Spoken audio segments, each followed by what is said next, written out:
শয়তানের ২৭টা কর্মসূচি আমি পেয়েছি কোরআনে কারিমে। ওর ১ নাম্বার কর্মসূচি হচ্ছে অপচয় করা।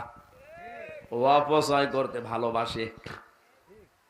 কোরআনে কারিমে আল্লাহ জানিয়েছেন, ইন্নাল মুবাযযিরিনা কানু ইখওয়ানাশ শায়াতিন ওয়া কানাশ শাইতানু লিরাব্বিহি কাফুরা। অবশ্যই পৃথিবীতে যারা অপচয় করে এরা শয়তানের ভাই। কোরআন পড়ে আপনি কোন জায়গায় শয়তানের ভাই এই কাজ করলে কথা পাবেন না। শুধু একটাই কথা, যারা অপচয় করে তাদেরকে আল্লাহ শয়তানের ভাই বলে আখ্যা দিয়েছেন। আল্লাহ শুধু বলেই শেষ করেননি, কাজেও দেখিয়েছেন যে আমি আল্লাহ নিজেও অপচয় করি না। এই যে আশপাশে অনেকেই বিড়ি খেয়ে বেড়াচ্ছে, এটা অপচয় না? ওই যে বিড়ি যে খাচ্ছে এদিকে আবার তাকাচ্ছে, না লোটার বুদ্ধি আছে।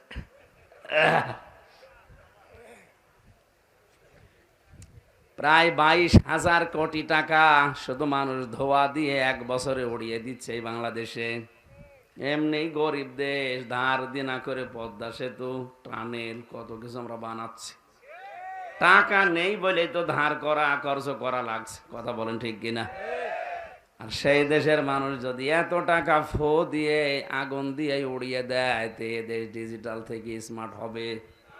খালি স্বপ্নই দেখে যাবেন, কিয়ামতের আগে হবে না। এই জন্য আমাদের ডিজিটাল থেকে স্মার্ট হওয়ার জন্য অপচয় বন্ধ করা লাগবে। রাতের বেলায় একটা লাইট দিলেই হয়, ২২টা লাইট জ্বালিয়ে রেখেছে আন্দাজে। আল্লাহ রাব্বুল আলামিন আয়াতের প্রমাণ দিয়েছেন ৩.৫ হাত বডির ভেতরে। বিজ্ঞান এখন দেখতে পেয়েছে আয়াতটা নিয়ে, এই যে মানুষ যত খাবার খায়, এই খাবারগুলো হজম করার জন্য একটা রস লাগে, পিত্ত রস। এটা তৈরি হয় খাবারের নির্যাস থেকে। এ ফোঁটা ফোঁটা করে ওই রসগুলো পড়তে থাকে খাদ্যের উপরে, তখন খাবারগুলো তাড়াতাড়ি হজম হয়ে যায়। এটা এত দামি জিনিস, যতক্ষণ পর্যন্ত খাবার আপনার পেটে আছে ততক্ষণ ওই রস পড়তেই থাকবে। খাবার যখন থাকবে না, আপনার পেট খালি থাকবে, ওই মুখটা অটোমেটিক বন্ধ হয়ে যাবে। আল্লাহ জানাতে চেয়েছেন পৃথিবীর বান্দা বান্দিরা, আমি শুধু ওয়াজ করে শেষ করে দেয়নি যে অপচয় আমি করি না, অপচয় করলে সে শয়তানের ভাই। আমি নিজে এটা দেখিয়েছি। এ দামি জিনিস যদি খোলা থাকে পড়তেই থাকবে, এটা অপচয়ের শামিল। এ কারণে দামি জিনিসটা যতক্ষণ তোমার পেটে খাবার নেই, এটা পড়বে না, অটোমেটিক মুখ বন্ধ হয়ে যাবে। শয়তানের ২ নাম্বার টার্গেট ছিল পৃথিবীতে সব সময় যৌনতা ছড়াতে ভালোবাসে। উলঙ্গপনা, বেহায়াপনা, বিশেষ করে মানুষের লজ্জা স্থানের প্রতি ওর আকর্ষণ বেশি। এই ১৪ই ফেব্রুয়ারি পালন করার সবচাইতে বড় টার্গেট উলঙ্গপনা। এই কথা বলছেন না কেন? শফিক রেহমান, এ শয়তানের ভাইরা ভাই ইংল্যান্ড থেকে এই দিবসটা এনেছিল আমাদের কাছে ধার করে, ভিক্ষা করে। অথচ এই দিনে হয়তো আপনারা ইসলামী মাইন্ডের লোক এজন্য টের পাচ্ছেন না। কলেজ বিশ্ববিদ্যালয়ের দিকে তাকান, এদিনে সে কত মানুষ তার ইজ্জত হারিয়েছে, ফেরেশতারাও লিখে শেষ করতে পারছে না। এই জন্য আমাদের সাবধান হওয়া লাগবে। শয়তান কিন্তু জান্নাত থেকে হযরতে আদম এবং হাওয়াকে বের করে দেবে, উদ্দেশ্য তার ছিল না। এইদিকে তাকান, আমি যতগুলো তাফসীর পড়েছি, মুফাসসিরিন ইকরাম লিখেছেন জান্নাত থেকে শয়তান আদম এবং হাওয়াকে বের করে দেবে, উদ্দেশ্য তার ছিল না। ওর উদ্দেশ্য ছিল কি করে এদের লজ্জা স্থান দেখা যায়। এই জন্য শয়তান হচ্ছে যৌনবাদী। আসতে বলে। আর আমাদেরকে যারা মৌলবাদী নাম দিয়েছেন, অসুবিধা নেই, মৌল মানে মূল। আমরা মূলে আছি, পৃথিবীর সবচাইতে বড় মূলে আছে আমার আল্লাহ। আল্লাহকে যারা ধরে রাখে, তার কোরআন যারা আঁকড়িয়ে ধরে, তাদেরকে ওনারা মৌলবাদী বলে। আমরা উল্টা উল্টা নাম দিয়ে বলবো আপনারা যৌনবাদী। এই যে বেহায়াপনা, উলঙ্গপনা, যৌনতা ছড়াতে ভালোবাসে শয়তান। সুতরাং এই দিবসটা যারা পালন করছেন এর সাথে কোরআনের কোনো সম্পর্ক, হাদিসের সম্পর্ক আমরা পেলাম না। তাহলে ওই জিনিস নিয়ে আগামী বছর থেকে আর কোনো আনন্দ এই দেশে হবে না। যারা করবে ওরা মুসলমানের বাইরে। কথা বলে না কেন? 96% মুসলমান এই দেশে, বাকি 4% আছে অন্য জাতি। ওরা করে করুক গা। তাহলে আমরা আনন্দ করব কি নিয়ে? আরো জোরে বলেন। আমাদের আনন্দের বিষয় যেহেতু কোরআনের সাথে সম্পর্ক আছে মাত্র 2টা দিবসের, ঈদুল আজহা, ঈদুল ফিতর। কিন্তু এই 2টা দিবসের শিক্ষা হচ্ছে আগে ত্যাগ, এরপরে ভোগ। আপনি ঈদুল আজহায় গরু জবাই করবেন না, আগে খেতে পারবেন না। আগে গোশত গুলো গরিব মানুষকে দিয়ে আসেন। ওরা ছেলে মেয়ে নিয়ে রান্না করে খাবে, আনন্দ করবে, খুশি হবে, ওদের হাসি দেখে আপনি খাবেন। এক কথা বলছেন না কেন? তাহলে আগে ত্যাগ, এরপরে ভোগ। ঈদুল ফিতরে সারা মাস রোজা রাখার পরে আপনি মরণের খাওয়া খাবেন, হবে না। আগে ফিতরা দেন, আগে যাকাত দেন, দান করেন, সাদকা করেন। ওই টাকা নিয়ে ওরা সেমাই কিনবে, খাবে, ওদের ছেলে মেয়েরা আনন্দ উল্লাস করবে, ওইটা দেখে আপনি আনন্দ করবেন। এই দিবসে আগে ত্যাগ, এরপরে ভোগ। মুসলমানদের এই 2টা দিবস বাদ দিয়ে যত দিবস আমরা দেখি, কোন জায়গায় ত্যাগ নেই, আগে ভোগ এরপরে ত্যাগ। পয়লা বৈশাখের নামে যেটা চলে, কি আগে ভোগ না আগে ত্যাগ? এইটা খাবো, ওইটা খাবো, এটা নেবো, ওইটা নেবো, শুধু নতুন নতুন জিনিস নেবো আর খাবো। আন্তর্জাতিক সাম্রাজ্যবাদী যারা, এরা আজ নতুন নতুন দিবসগুলো মুসলমানদের দেশে সাপ্লাই দিয়ে এদের পকেটের টাকাগুলো খসিয়ে নেওয়ার ব্যবস্থা করছে। এজন্য কোরআনের সাথে যে দিবসের সম্পর্ক নেই, সে জন্ম দিবস হোক, মৃত্যু দিবস হোক, আর প্রত্যাবর্তন দিবস হোক, ওরা আমরা পালন করব না। কারা এটা রাজি আছেন দেখি? লিল্লাহি তাকবীর। আন্দাজে হাত তোলা না। এরপরেও যদি বাবার জন্মদিন, মৃত্যুদিন পালন করেন, আপনার খবর আছে? আন্দাজে হাত তুলে বলে ফেললেন। জন্মদিন মৃত্যুদিন হলেও তো একটা মানা যায়, কে কোন ছাতা, কোন দিন কোন দেশ থেকে এসেছে তারও দিবস চলছে। এভাবে করতে করতে যদি সবই দিবস হয়ে যায়, আমরা কোন দিন কি করব বলেন? যে আজকের এই দিনের সাথে সম্পর্ক, এই যে সুন্দর আয়োজন, এটার সাথে সম্পর্ক কিসের? কোরআনে কারিমের আলোচনা বাদ দিয়ে যদি বলা হতো এখানে মমতাদের ড্যান্স হবে, নাচ হবে, গান হবে, আপনারা আসতেন? আসতো। ওই ক্লাস আলাদা আছে। ওখানে যায় যারা থার্ড ক্লাস মানুষ, তারা সেকেন্ড ক্লাসও না। চরিত্র বলতে যাদের সেটা ফোটাও বাকি থাকে না, তার ওরকম উলঙ্গপনা নাচ দেখতে যায়। আমাদের চরিত্র শুধু না, আমাদের সবচাইতে বড় দামি জিনিস ঈমান আছে। এজন্য কোন মুসলমান এরকম উলঙ্গপনা, বেহায়াপনা, যৌনতা ছড়ায় এরকম জায়গায় আর যেতে যাবেন? এরপরও ওয়াজ যেখানে শুনবেন ওখানে একেবারে ইঁদুরের বিষ খাওয়ার মতো ব্রেক করে ফেলবেন। আল্লাহ যেন আমাদেরকে আজকের মাহফিলটা কবুল করেন, বলেন আমিন। দরুদ আর সালাম পড়ছি আমাদের নবী মুহাম্মদুর রাসূলুল্লাহ সাল্লাল্লাহু আলাইহি ওয়াসাল্লামের প্রতি। একবার দরুদ পড়লে আমরা জানি, মান সাল্লা আলাইয়া ওয়াহিদান সাল্লাল্লাহু আলাইহি আশরা, মহান আল্লাহ তার দিকে 10 বার তাকিয়ে থাকে। কয়বার? এই জন্যই তো প্রথমে একবার দরুদ পড়ে নিলাম। হয়তো এই বগুড়া, নওগাঁ, রাজশাহী এলাকাতে অনেকে দরুদ এটা পড়তে চায় না, দরুদ ইব্রাহিম পড়ে, এটা উত্তম দরুদ। দরুদ পড়া যাবে না, এ ফতোয়া আপনি দিতে পারবেন না, কারণ এর ভেতরে যে কথাগুলো আছে ওইটাই মেন। আপনি এখানে বসে এক বাক্যে জবাব দিয়েছেন, আল্লাহুম্মা সাল্লি আলা, হে আল্লাহ তুমি রহমত নাজিল করো আলা মুহাম্মদ, মুহাম্মদের উপরে। আল্লাহ যেন ছাত্রের মতো আমাদের জিজ্ঞাসা করছে, তোমরা যে কামনা করলে যে রহমত নাজিল করো মুহাম্মদের উপরে, কে এই লোকটা কে? আমরা যেন সবাই স্বতঃস্ফূর্ত ভাবে জবাব দিয়েছি, সাইয়্যিদিনা মুহাম্মদ, আমাদের নেতা। এই কথা বলা রাখবে। আমরা কিন্তু কেউ বলি নাই তিনি আমাদের আবি, আমাদের বাবা, না।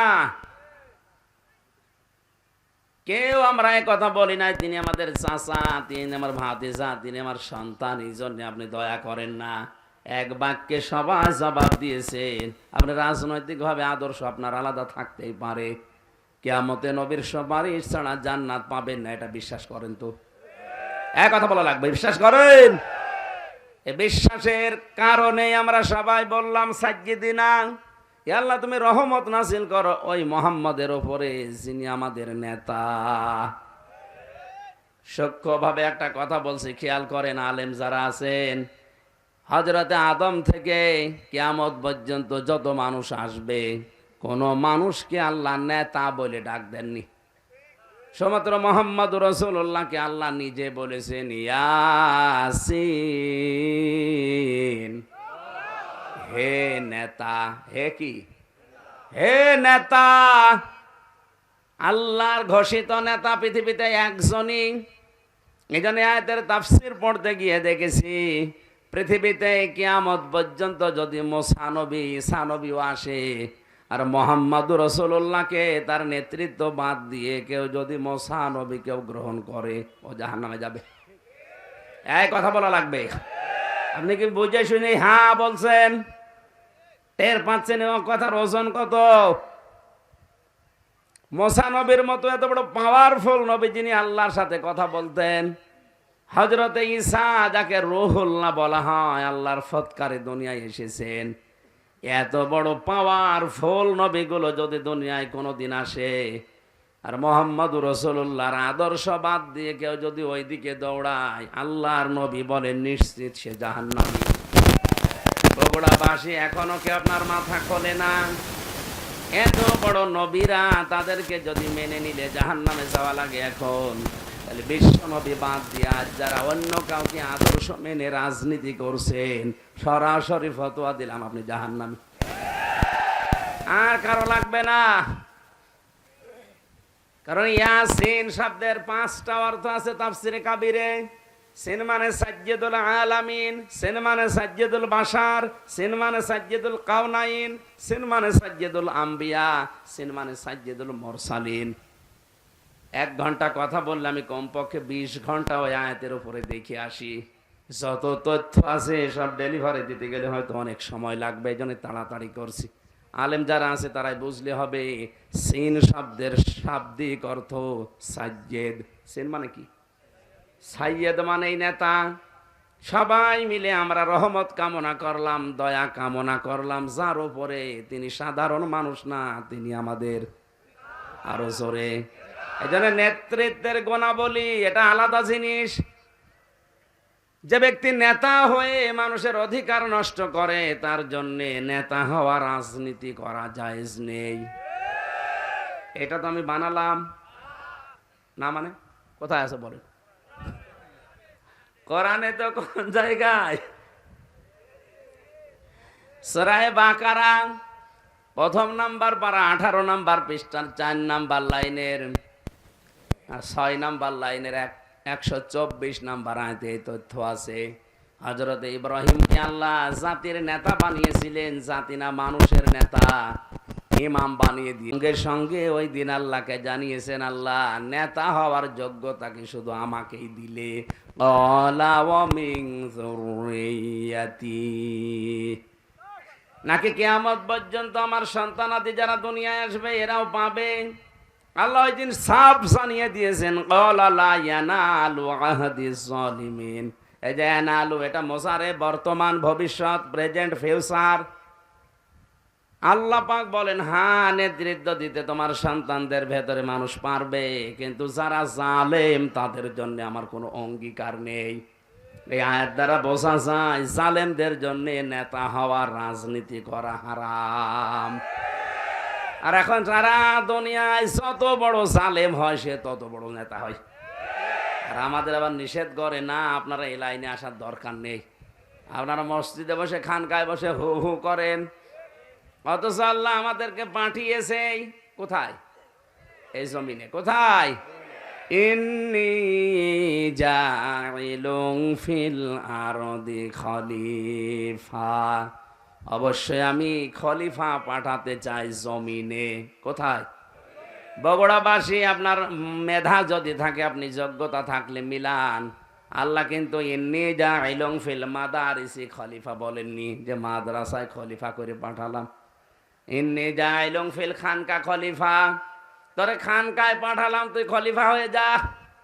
ইন্নী জাইলুন ফিল মাসাজিদি খলিফা, মসজিদে পাঠালাম, শুধু ওখানে দায়িত্ব পালন করলে শেষ হয়ে যাবে না, আপনাকে পাঠিয়েছেন আল্লাহ জমিনে। কোন জায়গায়? আরো জোরে বলেন কোথায়?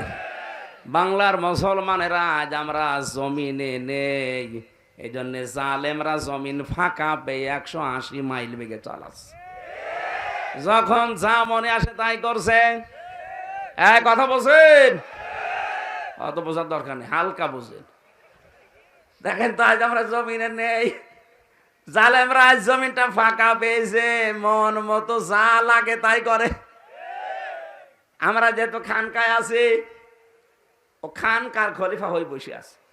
তোরে খানকার খলিফা হওয়ার জন্য কে বলেছে? তোরে বলেছে আল্লাহ জমিনের খলিফা হওয়ার জন্য।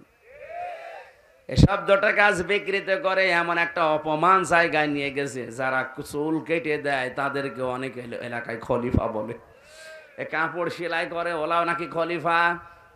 এমনকি দাঁতের যারা ডাক্তার, আমি অনেক জেলায় শুনেছি, ওদের ডাক্তার বলে না, বলে খলিফার কাছে যাচ্ছি।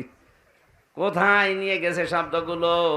অথচ পৃথিবীর শ্রেষ্ঠ সৃষ্টি মানুষ, তারা এ জমিনের খলিফা। আরো জোরে বলেন। আল্লাহ আমাদেরকে সাজ্জেদেনা হিসাবে বিশ্ব নবীকে মানার তৌফিক দিন। 2 নম্বরে আল্লাহ বলছেন, আর কি পরিচয় তার? আপনি বললেন মাওলানা। মাওলানা মানে আমির হামজা। হ্যাঁ, কি মাওলানা মানে গাইডলাইন দাতা, অভিভাবক, পথ প্রদর্শক। তার দেখানো পথ বাদ দিয়া যারা মাওলানা হিসাবে, অভিভাবক হিসাবে অন্য কাউকে গ্রহণ করেছেন, আপনি নিশ্চিত থাকেন জাহান্নামী। আল্লাহর নবী পথ দেখিয়েছেন, লা তাত্তাখিযুল কুবুর মাসাজিদা, কবরকে মসজিদের মতো সেজদার জায়গা বানিও না। এই হাদিস তো আমি বানালাম নাকি? এই বলেন না কেন? অথচ যে দরুদ পড়ার পরে নবীরা আশেক দাবি করছে, গরম সুন্নি ঠান্ডা সুন্নি নাম দিয়েছে। তারা কবরের পাশে যে অনেকে পরীক্ষা দেবে, তাদের বলছে বাবা দোয়া করে দিন, কলম পড়ি দিন। কোরআনে কারীম জানিয়েছে, হে নবী, সূরা ফাতিরের ভেতরে আছে, হে নবী, মারা যারা গেছে ওদেরকে আপনি কিছু শোনাতে পারবেন না। যে লোকটা মারা গেল সে যত বড় আল্লাহর ওলি হোক, ও কবরে শুনতে পারে কিছু? এক কথা বলে না কেন? তা আপনি কোন নিয়তে গেলেন? এটা তো নবীর আদর্শের পথ হয়নি। সাইয়েদিনা মাওলানা আপনার এখনো ঠিক হলো না। তিনি যে পথ দেখিয়ে গেলেন, ওই পথ বাদ দিয়ে বাঁকা পথে আপনি হাঁটতেছেন। সুতরাং কিয়ামত পর্যন্ত দরুদ পড়লে 10 বার নেকি হওয়া দূরের কথা, আপনার আরো গুনাহ হবে। কারণ আপনার মাওলানা ঠিক নেই, সাইয়েদিনা ঠিক নেই। এই কথা বুঝতেছেন? আল্লাহ আমাদেরকে দরুদ যেটা পড়েছি প্র্যাকটিক্যাল লাইফে কাজ করার তৌফিক দিন, বলেন আমিন। কোরআনে কারীমের সূরা আহজাব 35 নম্বর আয়াতটা পড়েছি, খুব খেয়াল করে শোনেন। আজকের আলোচনার বিষয় হচ্ছে আল্লাহর ক্ষমা এবং মহান পুরস্কার আল্লাহ কাদেরকে দেবেন সেই ওয়াদা দিয়েছেন এই আয়াতে। আমরা সবাই একটা জিনিস চাই, আল্লাহর ক্ষমা। কথা বলেন না কেন? কিয়ামতের ময়দানে এর চাইতে বড় জিনিস আর নেই। আল্লাহ পাক যে বিচারের সিস্টেম বানাবেন, 3টা ধাপ করবেন। এই তাকান, আল্লাহর বিচারের সিস্টেমে ধাপ হবে কয়টা? সবাই বলেন। অনেকে আজ বাংলাদেশের বিভিন্ন জেলায় ছড়ায় যে কিয়ামতে এক একটা পীর সাহেব, এক একটা দয়াল বাবা লক্ষ লক্ষ মুরিদ নিয়ে মিছিল সহকারে উঠবে। আর এটা বিশ্বাস করে অনেক গ্রাম্য মানুষ, মনে করে না এ বাবাই রব, বাবাই সব। অথচ কিয়ামতে কথাটা পুরা মিথ্যা কথা, কোরআনের সাথে সাংঘর্ষিক। সূরা মরিয়ম 95 নম্বর আয়াত, ওয়াকুল্লুহুম আতিহি ইয়াউমাল কিয়ামাতি ফারদা। আল্লাহ পাক বলেন কিয়ামতে প্রতিটি মানুষ আমার সামনে দাঁড়াবে স্রেফ একা একা। কয়জন করি বলেন বলেন। তাহলে যারা বলে কিয়ামতে মিছিল সহকারে পীর সাহেব আসবে, আয়াতের সাথে মিল আছে? আছে না, পোটাপনের মিথ্যা। হ্যাঁ, আয়াতের দ্বিতীয় সিস্টেমে ধাপ যেটা আল্লাহ বানাবে, তখন আর আপনাকে এবার একা ডাকবে না, এবার ডাকবে আপনার নেতার সাথে। ইয়াউমা নাদউ কুল্লা উনাসিম বিমামিহিম ইলা আখিরি আয়াত। সূরা বানী ইসরাইল 82 নম্বর আয়াতের প্রথম 72 নম্বর আয়াতের প্রথম অংশে আছে আল্লাহ পাক বলেন কিয়ামতের ময়দানে প্রতিটি মানুষকে আমি আল্লাহ ডাক দেব আমার কাছে বিচার করার জন্য তার নেতার সাথে। এবার আগে নেতাকে, এরপরে কর্মীকে। আপনি একটু ভাবেন তো, আপনি যার পেছনে চলেন, যে নেতাকে মেনে চলেন, আপনি যে দল করেন করেন, আমি নিষেধ করছি না। এই আয়াতটার সাথে মিলান, কারণ এই আয়াতটা বিশ্বাস করেন তো? হ্যাঁ করেন। কিয়ামতের দিন আপনাকে এবার দ্বিতীয় ধাপে কিন্তু আর একা ডাকবে না, এবার ডাকবে আপনার নেতার সাথে। আগে নেতা, এরপরে কর্মী। আপনার বিবেক কি বলে? আপনি যার পেছনে আছেন, ওকে যদি আল্লাহ দেখে, আল্লাহর আগে রাগ হবে। এ কথা বলেন না কেন? কারণ তার মাথা থেকে পা পর্যন্ত সুন্নতের কোনো বালাই নেই। আর আপনি তার পেছনে স্লোগান দিয়েছিলেন, আমার নেতার চরিত্র ফুলের মতো পবিত্র, নামাজ পড়ে না এক ওয়াক্ত। এরকম নেতার পেছনে যারা আছেন, বিবেক দিয়ে ভেবে বাড়ি যান, আমার ওপর রাগ না করে। যা আপনি কিন্তু নিজেই বললেন যে ওর দিকে তাকালে আল্লাহ মাফ করবে না। আপনি তাহলে ধরা খাবেন। এরকম ধরা খাবেন মনে হচ্ছে কারা? হাত তোলেন তো। এলাকায় মনে হয় এরকম লোক নেই, আলহামদুলিল্লাহ। না, ভালো মানুষ, নেতা ঠিক করে ফেলেছে। এমন কোন মানুষের পেছনে স্লোগান দেওয়া যাবে না যে মানুষকে আল্লাহ কিয়ামতে দেখলে আল্লাহর আগেই রাগ হয়ে যাবে, আমার পর্যন্ত আশা লাগবে না। অনেকেই মনে মনে ভাবে আমি নামাজ পড়ি, রোজা রাখি, আমার বউ পর্দায় থাকে, আমার ব্যবসা হালাল, একটু নাই সাপোর্ট করি, এতে কি? এতে কি? এতে কি আপনি বোঝেন? সূরা আরাফ 8 নাম্বার পানার 20 নাম্বার পৃষ্ঠা 3 নাম্বার লাইনের 83 নাম্বার আয়াতটা খোলেন। ফাংজাইনাহু ওয়া আহলাহু ইল্লা মারআতা কানাত মিনাল গাবিরিন। জেলখানায় থাকতে, এটা আমার আরো পরিষ্কার হয়েছে বেশি। তাফসিরে ফি জিলালিল কোরআনের ভেতরে তথ্য আছে। আল্লাহ পাক বলেন ফেরেশতা দুইজনকে পাঠালাম।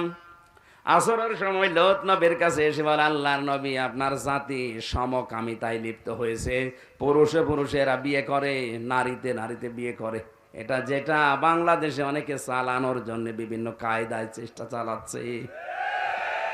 এই যে শরীফ থেকে শরীফার যে গল্প সেবেনে, এটা কিন্তু এই লাইনে যাচ্ছে।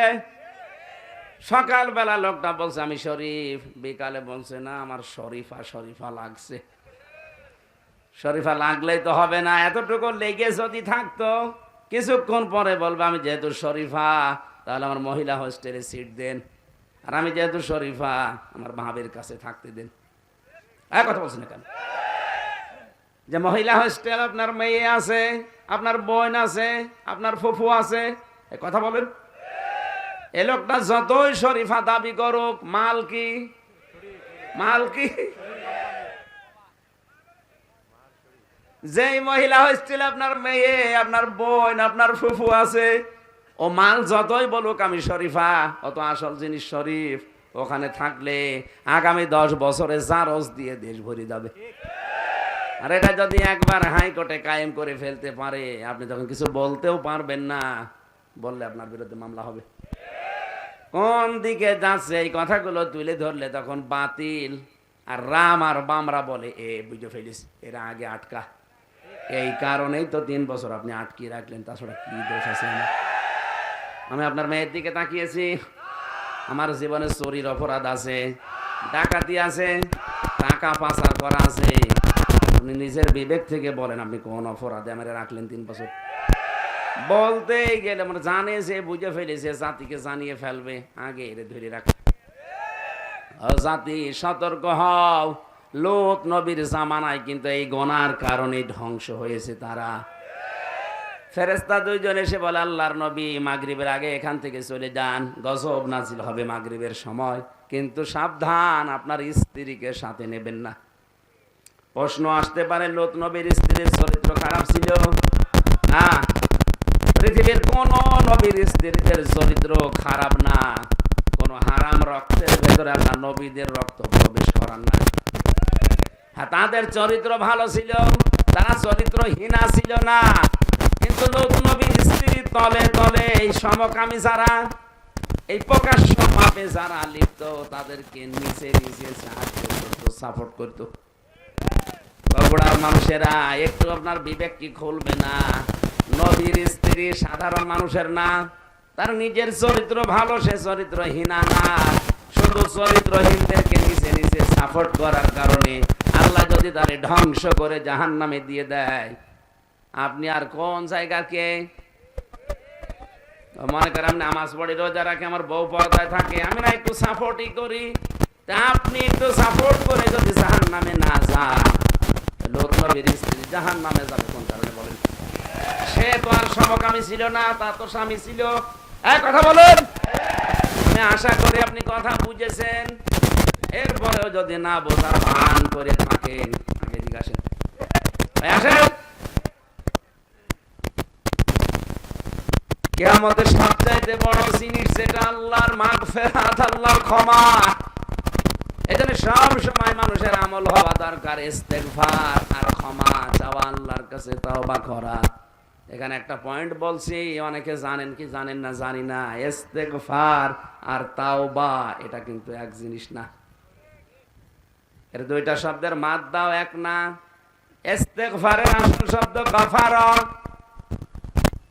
আপনি এটা সব সময় করতে পারেন, যখন তখন বলেন আল্লাহুম্মা গফিরলি আস্তাগফিরুল্লাহ, আল্লাহুম্মা গফিরলি আস্তাগফিরুল্লাহ, সব সময় বলেন, আপনাকে মাফ করবে আল্লাহ। দ্বিতীয় নম্বর যেটা তাওবা, এটা কিন্তু সহজ জিনিস না যত সহজে শোনা যাচ্ছে। কেউ যদি তাওবা করে তার তিনটা শর্ত মানা লাগবে। কয়টা? ওয়ানিবু ইলা রাব্বিকুম ওয়া আসলিমু লাহু মিন ক্বাবলি আইয়াতিয়াকুমুল আযাবু সুম্মা লা তুনসারুন। সূরা জুমারের ভেতরে আছে, আল্লাহ পাক বলেন, এক নম্বরে সে আল্লাহর দিকে ফিরে আসবে, দুই নম্বরে আল্লাহর বিধানের সামনে আত্মসমর্পণ করবে, তিন নম্বরে দুটি কাজ করবে ওই সময় যখন তারে আর সাহায্য করা হবে না। তার মানে মরণের সময়। কোন সময়? মরণের আগে আপনাকে কাজ করা লাগবে। এখন মরণ আসবে তো 71 সালে, কখন? যখন তখন মানে আমি বসে আছি, উঠতে পারবো সে গ্যারান্টিও নেই, মরে যেতে পারি। সুতরাং তাওবা যদি কেউ করে, এখন আর আস্তাগফিরুল্লাহ আল্লাহুম্মা গফিরলি না, তাওবা এখনই করা লাগবে। এক কথা বলেন। আল্লাহর কাছে কেউ যদি তাওবা সত্যিই করতে পারে, আর ওই কাজ যদি আর রিপিট না করে, সকালে জেনা করে এসেছে, এসে বলছে আস্তাগফিরুল্লাহ রব্বি মিন কুল্লি যামবিন, আমি আর করব না, বিকালে আবার সুযোগ বলছে পরে আবার তওবা করে নেব, এটাই আর কি মারা হবে? এটা কি? কারণ তাওবা জিনিসটা কি? কেউ যদি তাওবা করে, ওর পেছনের অপরাধ আল্লাহ মাফ করে দেয় না, ওই জায়গাটা মাফ করে দেওয়ার পরে ফাঁকা জায়গা নেকি দিয়ে ভরাট করে দেয়। সূরা ফুরকানের ভেতরে তথ্যটা আছে, ইল্লাল্লাযীনা তাবু ইল্লাল্লাযীনা আমানু ওয়া আমিলুস সালিহাত ইলা আখিরি আয়াত। আমার মূল বিষয় ছিল এখানে এইটা, কোন মানুষ যদি আল্লাহর মাগফিরাত পেয়ে যায়, ও যেন সব পেয়ে গেছে। কিয়ামতের দ্বিতীয় ব্যবস্থা হবে, কিয়ামতের যে সিস্টেমগুলো আল্লাহ একা ডাকবে, দ্বিতীয় নেতা সহ, 3 নম্বরে সবাইকে মিলে এবার এক জায়গায় হাজির করবে। ওঠ, প্রত্যেকটি মানুষকে সামনে দাঁড় করিয়ে বলবে, বল 5টা প্রশ্ন তোরে জিজ্ঞাসা করব। বগুড়াবাসী, এটা আমাদের আগের থেকে তৈরি করে নিয়ে যাওয়া লাগবে। আল্লাহর বিচার ব্যবস্থায় কোনো অবিচার আপনি পাবেন না। আল্লাহর বিচার ব্যবস্থায় ন্যায় বিচার করলে কেউ বাঁচবে না। আমি আবার বলছি, আল্লাহর বিচার ব্যবস্থায় আল্লাহ অবিচার, জবাব দেন, ন্যায় বিচার করলে কেউ বাঁচবে না, প্রত্যেকেই ধরা খাবে। কেমন হয়ে গেল, উনি অবিচারও করেন না, ন্যায় বিচার করলেও কেউ বাঁচবো না, তাই করবেন কি? আর একটা পদ্ধতি আছে, আল্লাহ যদি কাউকে মাফ করে দেয়, এইটা আসল পদ্ধতি। এই জন্য কাবা শরীফ যারা তাওয়াফ করে ষষ্ঠ চক্করে আল্লাহকে বলা লাগে, আল্লাহুম্মা ইন্না আলাইয়া হুকুকান ফীমা বাইনি ওয়া বাইনিকা। হে আল্লাহ, তোমার ঘর কাবায় এসেছি, তুমি আমাকে বান্দা হিসাবে অনেক কিছু দিয়েছো, তুমি যে আমার রব এই হিসাবে আমি কিছু দিতে পারিনি। একটাই আমার পুঁজি আছে, তুমি আমারে মাফ করে দাও। যেন আল্লাহর মাগফিরাত এটা বড় জিনিস। কেউ যদি মাগফিরাত পেয়ে যায়, আল্লাহ বলেছেন ওয়াজরান আযীমা, তার জন্য আমি আল্লাহ মহান পুরস্কার, তার মানে জান্নাত যে বাগান, এটা তার জন্য রেখে দিয়েছি। তাহলে আল্লাহর মাগফিরাত আর আল্লাহর বড় নিয়ামত যেটা আজর জান্নাত, এটা পাওয়ার জন্য 10 প্রকার মানুষের নাম আয়াতে আছে। সূরা আহজাব 35 নম্বর আয়াত। দেখেন তো আমরা 10 প্রকারের কোন প্রকারে আছি কিনা, না শেষ করে দেব? থাকবেন? ইন্নাল মুসলিমিনা ওয়াল মুসলিমাত, অবশ্যই মুসলমান পুরুষ এবং মুসলমান নারী যারা, তাদের জন্য ক্ষমা এবং তাদের জন্য জান্নাত। বলেন সুবহানাল্লাহ। এই পৃথিবীর 850 কোটি মানুষ, এখন মাত্র 175 কোটি আমরা মুসলিম। আমরা এই আয়াতের ভেতরে আছি। হ্যাঁ, কম বেশি আমল থাকতে পারে, কিন্তু আমার পরিচয় আমি। আরো জোরে বলেন। এটা যে কত বড় নিয়ামত আপনি এখন টের পাচ্ছেন না, কারণ এই নামটা আল্লাহ নিজে সরাসরি দিয়েছেন, অথবা আমাদের জাতির পিতা যাকে আমরা স্বীকার করি হযরত ইব্রাহিম নবী দিয়েছেন। এই হুয়ার ফাইল দুইটাই হতে পারে, মিল্লাতা আবিকুম ইব্রাহিমা হুয়া সাম্মাকুমুল মুসলিমিন। তোমাদের জাতির পিতার নাম ইব্রাহিম, আর তিনি তোমাদের নাম দিয়েছেন মুসলিম। আজ মুসলমান নাম অনেকে রাখতে চাচ্ছে না। মুসলমান শব্দ যেখানে দেখে কেটে সেটে বাদ দিতে চায়। আমি নাম নাই নিলাম, কত জায়গা থেকে বাংলাদেশে মুসলমান নাম উঠে গেছে দেখেন। কথা বলেন না কেন? বিশ্ববিদ্যালয়ের মনোগ্রাম গুলোতে আগে কোরআনের আয়াত লেখা থাকতো, নবীর হাদিস লেখা থাকতো, খায়রুকুম মান তাআল্লামাল কোরআন ওয়া আল্লামা, ইন্নাদ-দীনা ইনদাল্লাহিল ইসলাম, ইকরা বিইসমি রাব্বিকাল্লাযী খালাক, বিসমিল্লাহির রহমানির রহিম। অথচ এইগুলো এখন বাদ দিয়ে এই জায়গাগুলোতে এমন কিছু দিয়েছে যেটা মুখে বলাও কষ্টকর। আরে ভাই, আমরা তো অন্য জাতি না, আমরা তো খ্রিস্টান না, আমরা তো ইহুদি না, আমরা তো মুশরিক না, আমরা তো বৌদ্ধ না, আমরা কি? এই বলুন, আল্লাহর ক্ষমা যদি কেউ পেতে চায় তাকে মুসলমান হওয়া লাগবে। এখন মুসলমান কাকে বলে? সিলমন শব্দ থেকে এসেছে এটা। সেলমন বা সালমন মানে শান্তি সুখ। কি বললাম?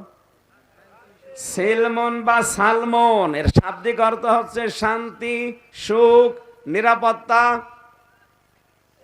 হযরত ইব্রাহিম আলাইহিস সালাম তার জীবন দিয়ে দেখিয়েছেন, আল্লাহ পাক যখন যে অর্ডার তাকে দিয়েছেন, আমি তার পুরা জীবনে বড় বড় 10টা পরীক্ষা পেয়েছি। কেউ যদি 10টা পরীক্ষা ইব্রাহিম নবীর মতো সম্মুখীন হতে পারে, আর যদি টিকে থাকতে পারে, তার জন্য আগুনের ওই কুণ্ডলী বাগান হয়ে যাবে।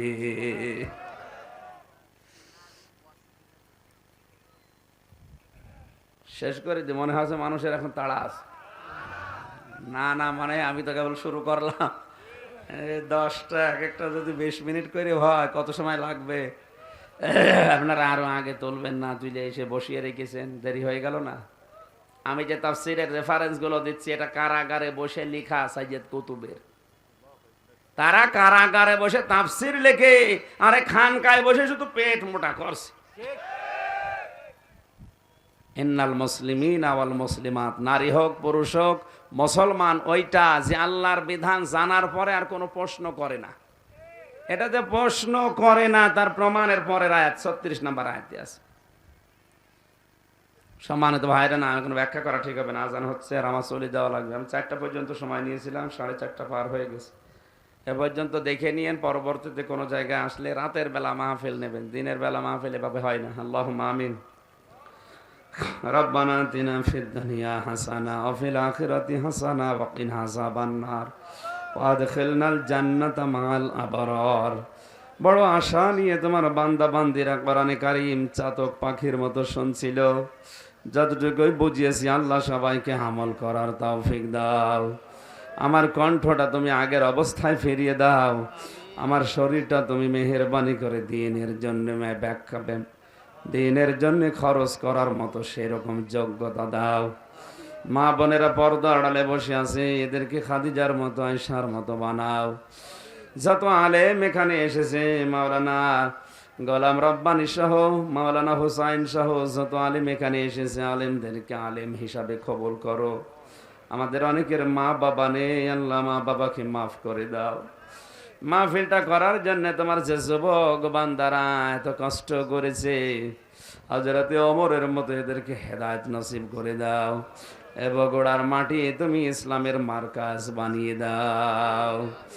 আল্লাহ চর্মা চোখে শুধু এইটাই দেখতে চাই, কোরআন দিয়ে দেশটা চললে কেমন দেখা যায়। তুমি আমাদের জীবনে ভয়ঙ্কর কঠিন কোনো পরীক্ষা নিও না আল্লাহ, আমরা অত বড় ইমানের অধিকারী না। হযরত ইব্রাহিম আমাদের জাতির পিতা, বড় বড় পরীক্ষা তুমি তাকে 50টার উপরে নিয়েছিলে, সব চাইতে বড় পরীক্ষা 10টা। এই 10টা পরীক্ষায় তিনি একেবারে ফার্স্ট ক্লাস ফার্স্ট হয়েছে। আমরা তার সন্তান হিসাবে আমাদের জীবনে যদি ছোটখাটো পরীক্ষা আসে, আমরা যেন ইব্রাহিম নবী আমাদের বাবার মতো পাশ করতে পারি। আগামীতে মাহফিলটা কোরআনের জন্য আরো বিশাল আকারে তুমি কবুল করে নিও।